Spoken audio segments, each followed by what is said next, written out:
Alappuzha hybrid കഞ്ചാവ് കേസിലെ മുഖ്യപ്രതി തസ്ലീമ സുൽത്താന യഥാർത്ഥത്തിൽ ആരാണ്? തസ്ലീമ, ക്രിസ്റ്റീന, മഹിമ എന്നു പേരുകളിൽ അറിയപ്പെട്ടിരുന്ന യുവതിയുടെ യഥാർത്ഥ പേര് രാജി എന്ന് വെളിപ്പെടുത്തി സഹോദരൻ രംഗത്ത്. കണ്ണൂർ ഇരിട്ടിയിലെ ഒരു സാധാരണ കുടുംബത്തിൽ ജനിച്ച തസ്ലീമ സൗത്ത് ഇന്ത്യയിലെ തന്നെ ഏറ്റവും വലിയ ലഹരി മാഫിയയിലെ പ്രധാനിയായി വളർന്നത് എങ്ങനെയാണ്? സിനിമാ ബന്ധങ്ങളും തുടർന്നുണ്ടായ പുനർവിവാഹവുമാണ് കുടുംബവുമായി അകലാൻ കാരണം. ലൈംഗിക പീഡന കേസിൽ പ്രതി ചേർക്കപ്പെട്ടപ്പോൾ തസ്ലീമയെ സഹായിച്ചത് കേരളത്തിലെ ഉന്നത പോലീസ് ഉദ്യോഗസ്ഥനാണെന്ന് സഹോദരൻ പറയുന്നു. അതിനിടെ കേസിൽ തസ്ലീമയുടെ ഭർത്താവ് സുൽത്താൻ എക്സൈസിന്റെ പിടിയിലായി. മലേഷ്യയിൽ നിന്ന് ഇലക്ട്രോണിക് ഉപകരണങ്ങളുടെ മറവിലാണ് ഇയാൾ കഞ്ചാവ് കടത്തിയതെന്ന് അന്വേഷണ സംഘം കണ്ടെത്തിയിട്ടുണ്ട്.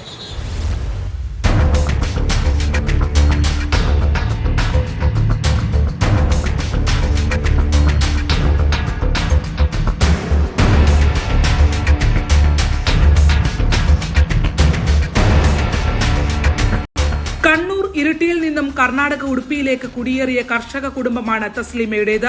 സ്കൂൾ രേഖകളിലും മറ്റും പേര് രാജി എന്നാണെന്ന് സഹോദരൻ പറയുന്നു. കണ്ണൂരിൽ പാസ്റ്റർ വിവാഹം ചെയ്ത ഇവർ ബന്ധം വേർപെടുത്തി 2 മക്കളുമായി ഉടുപ്പിയിൽ പ്രീ പ്രൈമറി ടീച്ചറായി സ്വകാര്യ സ്കൂളിൽ ജോലി ചെയ്യേ തമിഴ്നാട് എണ്ണൂർ സ്വദേശി സുൽത്താനുമായി അടുപ്പത്തിലാകുന്നു.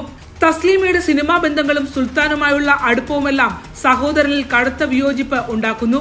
പിന്നീട് ഇവർ വിവാഹിതരായി എണ്ണൂരിൽ തസ്ലീമ സുൽത്താനായി മാറുന്നു. നമ്മളൊരു ബന്ധമില്ല. നമുക്കത് നമ്മളതിന്റെ അതിനോട് നമ്മൾ യോജിക്കാൻ ബുദ്ധിമുട്ടുണ്ടായിരുന്നുകൊണ്ട് നമ്മുടേതായ രീതിയിൽ പോയി, അവരവരുടേതായ രീതിയിൽ പോയി. ചെന്നൈയിൽ സുൽത്താന്റെ ഇലക്ട്രിക് ഷോപ്പ് കേന്ദ്രീകരിച്ചായിരുന്നു സ്മഗ്ലിംഗ് എന്ന് എക്സൈസ് പറയുന്നു. എറണാകുളത്ത് ഇവർ നടത്തിയിരുന്ന ക്രിസ്റ്റീന റെസിഡൻസി കേന്ദ്രീകരിച്ചുള്ള പ്രവർത്തനങ്ങൾ സഹോദരനുമായുള്ള സംഘർഷത്തിൽ വരെ എത്തി. തുടർന്ന് സുൽത്താന തനിക്ക് മംഗലാപുരത്ത് കൊട്ടേഷൻ നൽകിയതായിട്ടുള്ള ഞെട്ടിക്കുന്ന വെളിപ്പെടുത്തലും സഹോദരന്റെ ഭാഗത്തു നിന്ന് ഉണ്ടായി. കുറെ കൊട്ടേഷൻ സംഘമായിട്ട് ബന്ധമുണ്ട്. അതൊക്കെ ശരിയായിരിക്കും ചിലപ്പോൾ. കാരണം ഇവിടുന്ന് ഞാൻ അടിച്ച് കൈ ഓടിച്ചു തന്ന അപ്പറാണ് അച്ഛന് കൊണ്ടുപോയിട്ട് ഇവിടെ കൈ പ്ലാസ്റ്റർ ഇട്ട് പറഞ്ഞു വിടുന്നത്. അപ്പൊ ആ സമയത്ത് നമ്മൾ മോശമായിട്ട് പറയില്ല, അവൾ അന്ന് കൊട്ടേഷൻ കൊടുത്തു ഇവിടെ മംഗലാപുരത്തുള്ള ഏതോ ടീമിനെ വിളിച്ച് കൊട്ടേഷൻ കൊടുത്തു അപ്പൻ എന്നോട് പറഞ്ഞു. ക്രിസ്റ്റീന റെസിഡൻസിയുമായി ബന്ധപ്പെട്ട ലൈംഗിക പീഡന കേസിൽ സഹായിച്ചത് കേരളത്തിലെ ഉന്നത പോലീസ് ഉദ്യോഗസ്ഥനായ IG ആണെന്ന് ബന്ധുക്കളോട് തസ്ലീമ പറഞ്ഞിരുന്നു. ചെന്നൈയിൽ വർഷങ്ങളായി വാടക വീട്ടിൽ കഴിയുന്ന ഇവർ സാമ്പത്തികമായി പിന്നോക്കാവസ്ഥയിലാണെന്നും സഹോദരൻ പറയുന്നു. ഹൈബ്രിഡ് കഞ്ചാവ് കടത്തിൽ തസ്ലീമയും സുൽത്താനും വെറും കാരിയേഴ്സ് മാത്രമാണെന്നും ഉന്നത ബന്ധങ്ങൾ അന്വേഷണ സംഘം പുറത്തു കൊണ്ടുവരണമെന്നും കുടുംബം ആവശ്യപ്പെടുന്നു. അവിടെ ഞാൻ പറയട്ടെ, ഈ കോൺടാക്ട് ലിസ്റ്റിൽ അവിടെ മേടിക്കാനുള്ള ആളുണ്ടല്ലോ, അവരെന്തുകൊണ്ട് ഇതുവരെ പിടിച്ചിട്ടില്ല? ഓട്ടെ, ഈ തന്നു വിട്ടവനെയൊക്കെ വിട്.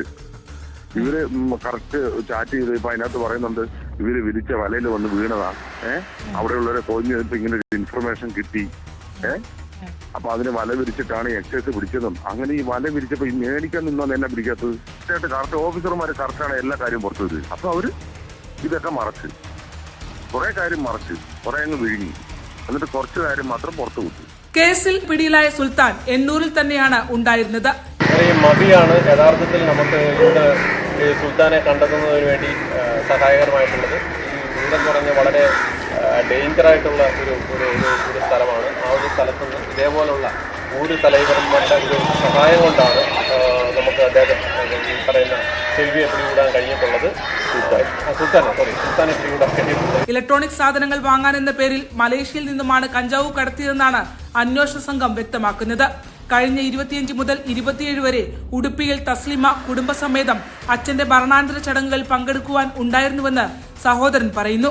അച്ഛന്റെ ചികിത്സയ്ക്ക് പോലും സഹായിക്കാൻ കഴിയാത്ത ഇവർക്ക് എങ്ങനെയാണ് ഇത്രയും വിലമതിക്കുന്ന കഞ്ചാവ് വിദേശത്ത് നിന്ന് വാങ്ങാൻ കഴിഞ്ഞതെന്ന സംശയവും സഹോദരൻ പങ്കുവയ്ക്കുന്നു. ഹൈബ്രിഡ് കഞ്ചാവ് കേസുമായി ബന്ധപ്പെട്ട് ഒരുപാട് ചോദ്യങ്ങൾ തസ്ലീമയുടെ സഹോദരന്റെ വെളിപ്പെടുത്തലിൽ നിന്നും ഉയരുന്നുണ്ട്. ഈ കേസിൽ തന്റെ സഹോദരി കുറ്റക്കാരിയല്ല എന്ന് അദ്ദേഹം പറയുന്നില്ല. പക്ഷേ ഇതിലെ ഉന്നതർ പുറത്തുവരിക തന്നെ ചെയ്യണമെന്ന് അവർ ആവശ്യപ്പെടുന്നു. ആലപ്പുഴയിൽ നിന്നും ശരണ്യ സ്നേഹജൻ, ന്യൂസ് 18.